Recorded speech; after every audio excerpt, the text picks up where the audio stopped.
A volley is basically taking any ball out of the air. And I'm just going from the, you probably know it, but just going over that.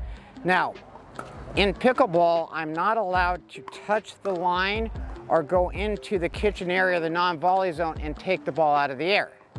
What I am allowed to do is if the ball bounces, I can step in and I can hit that, and then I'll back out so that somebody doesn't tag me with a ball while I'm still in there.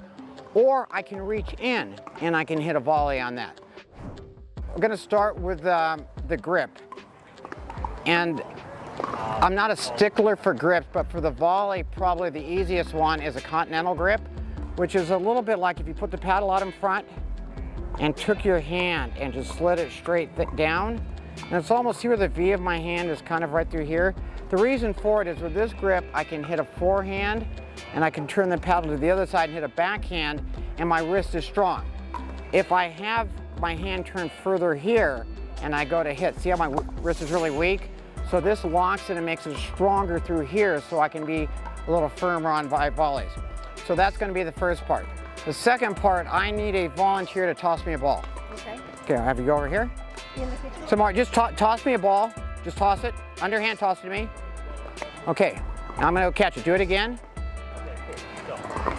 Okay, now what I want to point out is when I go to catch this ball, I'm extending out here to catch. Either one of you watch baseball or softball ever, watch a first baseman, they go out, they go to catch here, they don't let the ball come in here. When you're volleying, it's very much like catching that ball. And when I catch, notice I'm not catching off to the side. I'm trying to catch in front of me. Go ahead and toss me a ball again. See where you caught? So go ahead. So I'm out here. What I probably won't do if the ball's here, I'll probably step over and catch it in front. The reason for it is when you're volleying, you're trying to think of the ball almost coming at your chest, and you have your hands out in front. So you've got the right grip now. You take the paddle head and you turn it up a little bit so the wrist is locked up. And then what you're going to try to do is when that ball is coming, now you're going to reach out and basically block that ball with the paddle. So if I'm catching the ball, so do a catch, so catching the ball. Now I'm going to catch the ball with the paddle.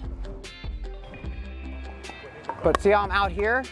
I'm essentially, and see where my hand is when I do it. I'm here or I'm here. I'm in this area. So do it again. Have the wrist out. Boom, I'm right here. Again. Notice I've never taken the racket back or the paddle back. It's always out in front of my eyes. So the thing about this, I'm essentially just blocking this ball, keeping the wrist firm. And the last thing that you want to think about when you're doing this is you want to make sure that you squeeze the paddle tighter on impact.